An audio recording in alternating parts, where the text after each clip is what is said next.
Wabarakatuh. Waalaikumsalam. Selamat pagi, salam sejahtera, salam sehat bagi kita semua. Yang saya hormati dan banggakan Pak Hidayat Nur Wahid, pimpinan Wakil Ketua MPR RI yang baru menghitung hari terpilih kembali ya Pak. Sebagai Wakil Ketua MPR RI, sahabat perjuangan saya Pak Monik, yang saya selalu kalau diminta sama Pak Monik susah menolak. Terus terang kemarin agak mendadak baru lalu. Jadi, tapi kalau buat NPC, buat Palestina, kalau jadwal saya memungkinkan, saya tanpa keraguan begitu, insya Allah saya akan menghadiri acara-acara yang digagas oleh Ustadz Masri, Direktur NPC, dan karena itulah saya pagi ini berada di sini. Tentunya juga saya ingin menyapa para keluarga pendiri bangsa, para keluarga pejuang kemerdekaan yang juga sudah berkenan hadir di acara ini. Terus terang, tema acara ini dari segi waktu, dari segi substansinya sangat relevan. Di tengah kita hari ini, tadi sebelum sini saya ikut upacara peringatan Hari Sumpah Pemuda yang 28 Oktober 2024 ini, dan tentunya tadi sudah diperkenalkan Mas Romo di sini sebagai salah satu cucu ya Pak dari Pak Ahmad Subarjo, Menteri Luar Negeri kita pertama. Jadi dari segi temanya sangat relevan, dari segi tempatnya juga lebih relevan lagi.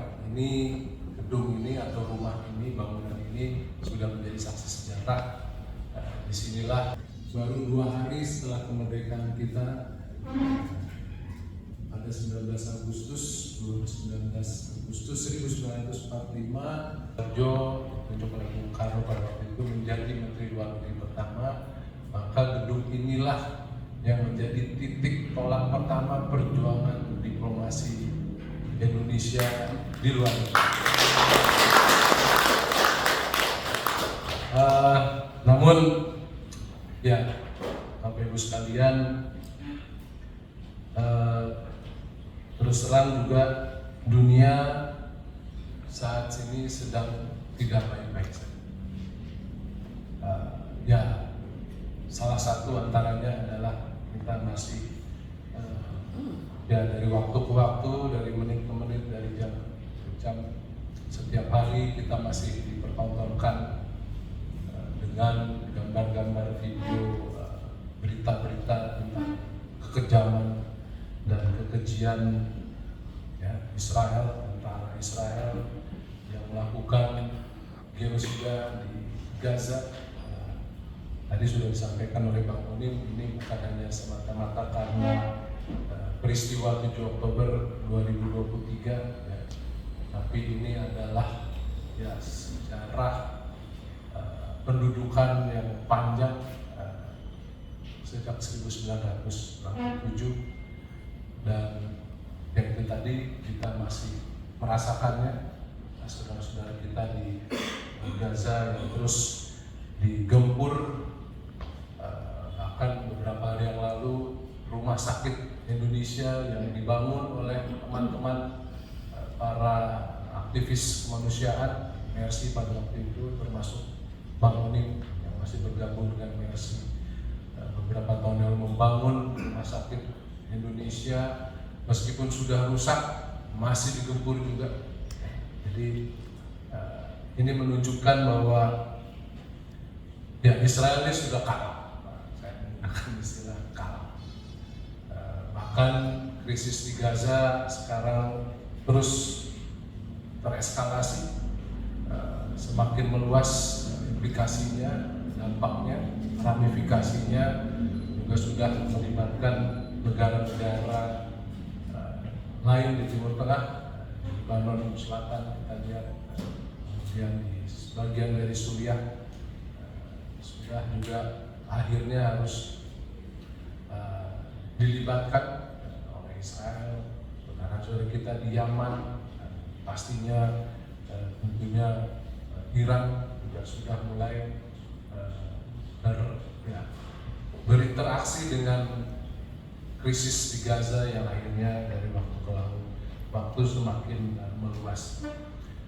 Jadi Israel sudah kalah di lapangan, di medan tempur, di medan perang, juga menghadapi perlawanan yang luar biasa dari pejuang-pejuang Muslim ya, di Gaza, di Lebanon Selatan, Hezbollah, Hamas, ya, dan sebagainya. Tapi juga mereka sudah kalah di dunia diplomasi. Kita mengikuti bersama, saya yakin Bapak Ibu sekalian juga mengikuti berita bagaimana misalnya atas perjuangan Indonesia, Menteri Luar Negeri pada waktu itu ikut menyampaikan statement keras di hadapan International Court of Justice, Mahkamah Pengadilan Internasional, yang akhirnya Mahkamah Internasional sepakat memutuskan atau mengeluarkan opini, pandangan bahwa apa yang dilakukan Israel selama ini, utamanya di Gaza, adalah sebuah aksi genosida, karena itu pemimpin-pemimpin Israel yang bertanggung jawab terhadap aksi-aksi genosida tersebut diputuskan sebagai penjahat perang atau war crimes. Israel juga kalah karena kita menyaksikan juga bagaimana aksi-aksi protes anti Israel selama ini kita tidak tahu.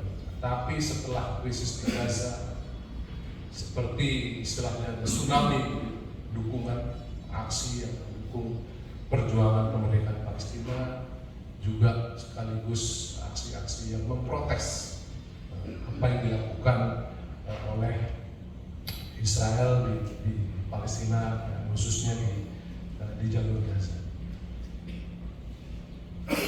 Karena itu dengan tema acara kita pada hari ini, Ustadz, kita diingatkan kembali oleh para founding fathers kita. Dan baru sekarang tanggal 28 hari yang lalu di acara pelantikan, Pak Nur Hidayat menyaksikan dan mendengarkan langsung. Kebetulan saya ada di sana juga, Pak Nur Hidayat, pada saat Presiden yang baru, Pak Prabowo Subianto, dalam pidato pertamanya di hadapan sidang MPR secara tegas dan menunjukkan komitmen yang kuat bagaimana Indonesia, tidak hanya pemerintah, kita semua yang hadir di sini untuk terus berjuang mendukung kemerdekaan Palestina. Pidato pertama yang luar biasa, pesannya sangat kuat, tidak hanya terkait dengan pesan-pesan komitmen beliau selaku presiden untuk membangun Indonesia menuju Indonesia Emas 1 abad. Ada yang bilang menuju Indonesia Emas 2045, sama aja Pak Ustadz, sama-sama. Pesannya sangat kuat, dan secara khusus kita semua tentunya bangga di pidato pertama pelantikan presiden kita sudah mendengar kata Palestina disampaikan di hadapan 733 anggota MPR yang mewakili 280 juta rakyat Indonesia. Jadi kita harus bangga dengan presiden kita, karena di saat yang sangat penting ya, pidato pelantikan, beliau sudah mendengungkan, menggelorkan dukungan Indonesia terhadap perjuangan Palestina. Tentunya kami ya sebagian kecil di Kementerian Luar Negeri yang diberi tanggung jawab untuk menjadi garda depan diplomasi, tentunya sesuai dengan buku yang nanti sebentar lagi akan kita munculkan. Kita akan ya terus sesuai dengan komitmen yang sudah ditegaskan oleh Bapak Presiden untuk terus berjuang di semua medan diplomasi, apakah bilateral, di kawasan ASEAN, PBB dan lain sebagainya. Kita akan terus menyuarakan dukungan kita terhadap Palestina, dukungan politik, dukungan ekonomi, dukungan kemanusiaan untuk kita salurkan ke Gaza. Pemerintah juga tidak tinggal diam, kita juga memberikan terus bantuan-bantuan tersebut, termasuk misalnya kita masih ada sekarang tim medis kita yang bekerja di Haris ya, di kerjasama dengan pemerintah Emirat Arab ya. Awalnya kita mau mengirimkan rumah sakit terapung ya, punya Angkatan Laut, namun karena kendala teknis di lapangan kita belum bisa lakukan itu, tapi tenaga medis kita sudah kita terjunkan ya, di Gaza, khususnya di kota Aris bersama teman-teman kita dari Uni Emirat Arab.